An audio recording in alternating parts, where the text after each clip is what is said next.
नवम और दशम श्रेणी पिलांको मध्याह्न भोजन ए सबू मिलवाक जाऊँगी। राज्य सरकार तरफ रही बड़ घोषणा स्कूल पाई। यही वीडियो माध्यम आपण जानवे जे कौन रही स्कूल पाई नुआ अपडेट। ता पूर्व आपण मान कहबी चैनल जदि नुआ करी आपण वीडियोटी देखुता ताले वीडियो को लाइक करी चैनल को सब्सक्राइब करी पाखर थिवा बेल आइकन को क्लिक कर दिंतु। जदि फेसबुक रु वीडियोटी देखुता फॉलो निश्चय करदे। तो चलतु आज का डेट रे स्कूल पिला पाई कौन रही नुआ अपडेट राज्य सरकार तरफ ताऊपर नजर पकईबा।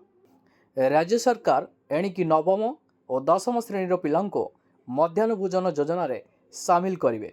राज्यर समस्त सरकारी और सरकारी अनुदान प्राप्त स्कूल नवम और दशम पिलांको एही योजना रे सामिल करा जिवो। मध्याह्न भोजन रे एही दुईटी श्रेणी पिलांको अंडा भी दियाजिवो। एहा सह सप्ताह को 3टी लड्डू मध्य मिलिबो।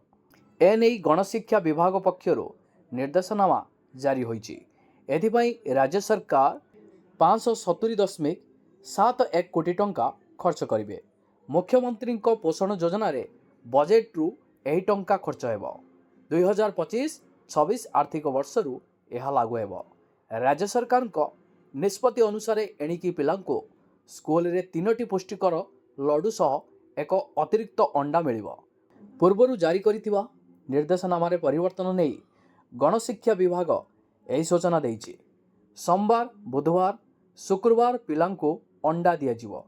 सेहीपरि मंगलवार गुरुवार और शनिवार पोषणयुक्त लड्डू मिलिबो। शिशु बाटिका ठू दशम पर्यंत सबु पिलांको यह मिलिबो। पीएम पोषण और मुख्यमंत्री पोषण योजना अनुसार यही खाद्य मिलिबो। राज्य रे प्रथम रु अष्टम श्रेणी पिलांको मध्याह्न भोजन दिया जाउची। एही योजना रे सामिल करने नहीं मुख्यमंत्री मोहन चरण माझी किछि मास पूर्व आलोचना करथिले।